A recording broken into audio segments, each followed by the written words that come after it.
Alright, so new patch notes just dropped on JP, and today is a week with no banner, but there's actually, PvE content to do, so I'm pleased for that. I was expecting it to be a completely dead week, but 3 new tower stages, finally.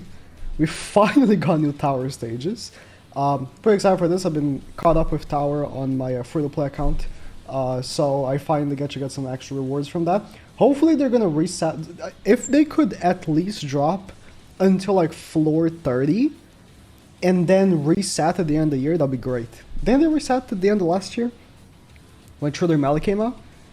Like right after True Mali? Or is it beginning of this year? I don't recall exactly when they reset, but yeah, I hope they can deliver like 30. Because if they drop 30 stages, then reset it, and it's obviously more rewards. So good, 3 new stages finally. Did they release like 3 months ago or 4 months ago? These other tier stages, insane, like so long ago.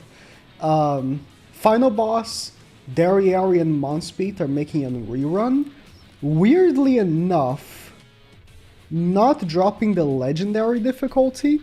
I thought they were going to. So this actually was teased on a promotional video for DN that Dariari and Monspeed are going to come out this week, so I was expecting it.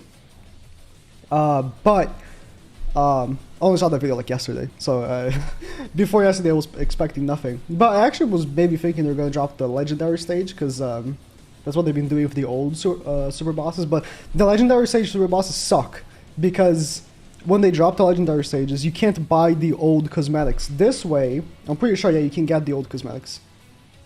Or, yeah, you can buy Monspeed in the area. Nice. Plus, 45 gems for Estarossa. Good. Just extra 45 gems on top of whatever you been saving for this festival. Except the people who are free to play this for Summer DN. Good luck with that. But yeah, nice. I mean, this is not a very difficult super boss, for what I remember. I actually am going to have to look up my video on the strat for it. But I don't recall it being very hard or anything like that. Very nice. 30 costume materials, 10 UR, 10 hammers. Shop is as you expect. And then I think these are the final summer Borja cosmetics that we didn't get yet. And that's about it for the patch notes.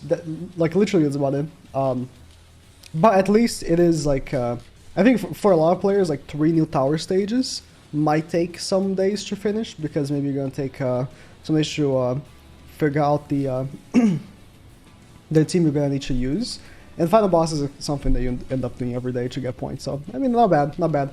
This final boss will last 1 week. So next week, we're going to be getting the big festival patch. If you don't know, Assault Mode Estarossa is coming next week for JP. Obviously 5 days after that for Global. So this, I'm pretty excited for that. And obviously with Estarossa, we have some, the info that we have pretty much is only from leaks, because obviously they're not dropping anything for us. Hopefully with this patch dropping, the data download for this will give us more details and more stuff coming for the celebration.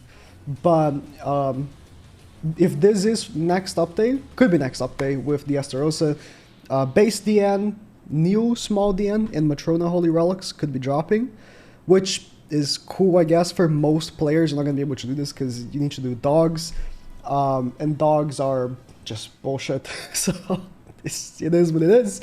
Although the time for more players to do dogs is approaching, because we have been leaked that Freya is going to be obviously a playable character, because she will be selectable as an attendance character, which only playable characters are. And if Freya is the Jormungandr equivalent for dogs, so Skadi released end of January. That's when the deer came out, right? 2 months later, on the dot almost, Jormungandr comes out. So that was end of January. That's when the deer came out. Then 2 weeks later, Jormungandr came out. So Freya came out at the end of June. I'm expecting at the end of August should be when we get the character made for dogs, which I'm hoping is either Freya or Not this. This is something else. Or Tier, which we have no info on anything about him really being a playable unit. But I really hope it's him or Freya. More Freya than him, because I think Freya would be more thematic. If Freyr and Freya could be the true characters for dogs and you play with them together, I think it'd be better. But I am pretty excited to see what Tyr is gonna do, because he looks sick on story. But yeah, so that's all we know basically. Next week it is Estarossa. But I wonder, so if the release schedule for this will be Estarossa comes out, right? And then 2 weeks later, this leaked Demon Chandler comes out, if, you know, the leak's correct. Maybe to help out Estarossa, sort of like a Red Arthur situation. You know, Red Excalibur Arthur was the character that basically made Bond potent, and this Chandler might be the character that makes Estarossa potent, we'll see. And then 2 weeks after that will be the character made for the dogs. So this is a pretty stacked month. If that's the lineup we're going to be seeing, this is why I've been recommending, you know, skipping the recent banners, because this is looking to be pretty big. And by then, I'm assuming, you know, this banner, I'm highlighting this, but I'm assuming it will be the character for dogs. We might start seeing the Demon Holy Relics, which I hope are good. If the indication that Monspeed and Darieri could be the first Demon Relics is this, we'll see. I do hope Monspeed gets a really good Holy Relic. I think Green Monspeed would be so cool to see with like a really powerful Holy Relic. Obviously also Darieri, but between the two I'm more hopeful that Green Monspeed has some like time to shine, because he was really good as a sub-meta character for like a very small period of time, and he was so fun to use. And he's a coin shop character. I just hope he gets a really good one. I don't know what they could... The only thing I was thinking they could do for him is basically give him Keel's passive. You know how they gave Gerhid Athena's passive as her Holy Relic? Give Keel's passive. Doesn't need to give the Holy Relic. Just, you know, the Holy Relic for Keel gives an extra 2 ignites. Just Keel's passive. 2 ignites on all the enemies and lowers their damage. That would be huge for Grey Monspeed. And then you could... actually use him for so much in the game, being Keel's replacement. It would be so nice. And then for Darieri, I don't know what they could do, because I'm thinking like, what's a relic that would be great for all 3 Darieris? I have no idea. Like, you can give some suggestions in the comments for stuff that'd be good for her.